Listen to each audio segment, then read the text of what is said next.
Have you ever wondered why chess is considered one of the most strategic games in the world? Well, it's because chess isn't just a game.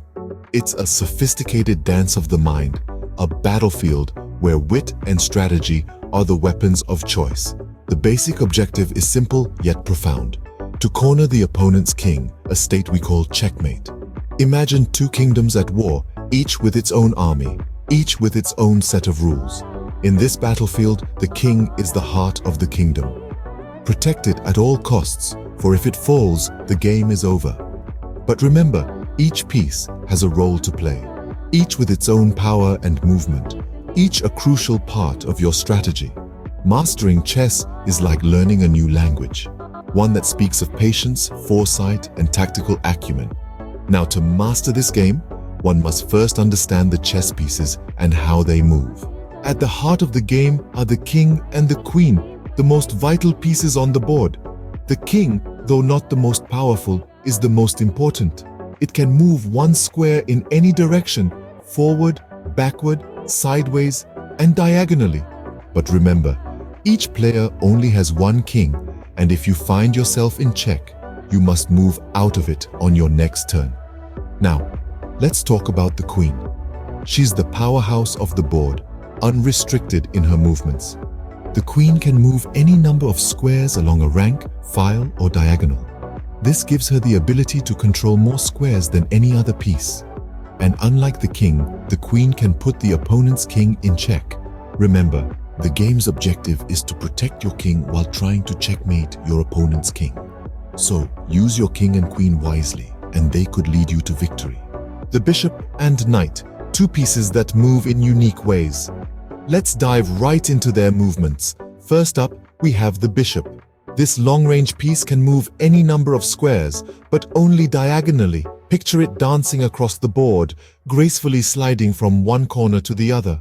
It's a master of the diagonals, with no obstacles too big to overcome. Now, let's turn our attention to the knight. Unlike any other piece on the board, the knight's movement is a bit more complex. It moves to any of the squares immediately adjacent to it and then makes one further step at a right angle. It's like a tiny horse leaping over obstacles, landing 2 steps forward and 1 step sideways. These two pieces, the bishop and the knight, each with their unique movements, add an element of unpredictability to chess. These pieces, with their unique movements, add complexity and depth to the game. The rook and pawn, simple yet crucial pieces in the game of chess. Let's start with the rook, a heavyweight in the chess world. Imagine it as a skyscraper, tall and sturdy, with the ability to scan the horizon. The rook can move any number of squares along a rank or file, horizontally or vertically, sweeping the board with its reach. It's the piece that owns the chessboard's highways. Now let's shift our focus to the pawn, the foot soldier of your chess army. The pawn might seem insignificant, but it's the backbone of the game. It moves forward, always marching ahead, exactly 1 square at a time. But when it comes to capturing, it's a different story. The pawn leaps diagonally, taking down opponents in its path. Despite their simplicity, do not underestimate the power of the rook and pawn. They might just be the key to your next victory. Knowing how to move the pieces is just the beginning. Now, how about recording those moves? Welcome to the fascinating world of chess notation. It's a system used to record or describe the moves in a game of chess. Imagine it as a diary of the battlefield, where each maneuver, each tactical decision, and each checkmate can be recorded for posterity, analysis, and learning. The most common method used today is called algebraic notation. It's an elegant system that elegantly combines simplicity with precision. Here's how it works. Each square of the chessboard is identified by a unique coordinate pair, a letter and a number. The board is set up so the lower left square is always a dark square, with the letters A to H assigned to the columns from left to right, and the numbers 1 through 8 to the rows from bottom to top. Each piece, except the pawn, is identified by an uppercase letter. For example, K for king, Q for queen, R for rook, B for bishop, and N for knight. The pawn is identified by the absence of a letter. In algebraic notation, each move is recorded by the initial of the piece moved and the destination square. For instance, if a queen moves to square d5, the move is recorded as qd5. Pawn moves are recorded by the destination square alone. So, if a pawn moves to e5, it's simply e5. Captures are denoted by an x. So, if a knight captures a piece on ef7, it's nxf7. If a pawn makes a capture, it's the file letter of the pawn, an x, and the destination square. So, a pawn on the e-file capturing on ed5 would be x5. Castling is noted as 00 for kingside castling and 000 for queenside.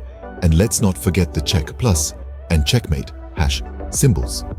Chess notation might seem like a foreign language at first, but it's an essential tool for any serious chess player.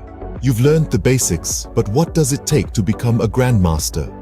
A grandmaster in the realm of chess is a title that is as prestigious as it is elusive. It's the highest title you can attain, short of becoming a world champion. To earn it, one must demonstrate not only a mastery of the rules, but a deep understanding of the strategies, the tactics, and the art of chess itself.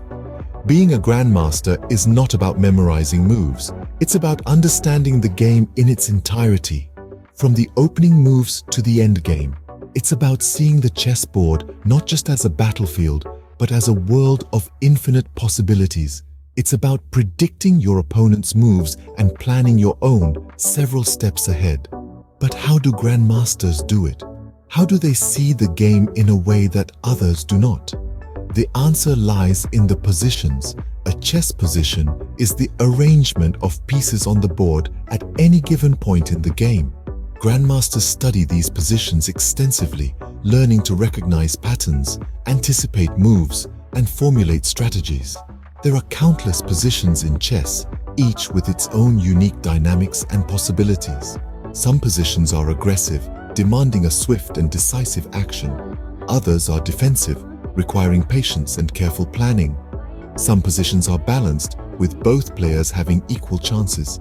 Others are imbalanced, with one player having a clear advantage. Grandmasters learn to navigate these positions, to adapt their strategies, and to make the most of every opportunity. They understand that every move, every decision has repercussions that can change the course of the game. The road to becoming a grandmaster is long and challenging. It requires dedication, perseverance, and a love for the game that goes beyond winning or losing. It's a journey of constant learning, of pushing oneself to the limits and then pushing some more. Remember, every grandmaster was once a beginner who understood the power of each piece on the board. So keep practicing,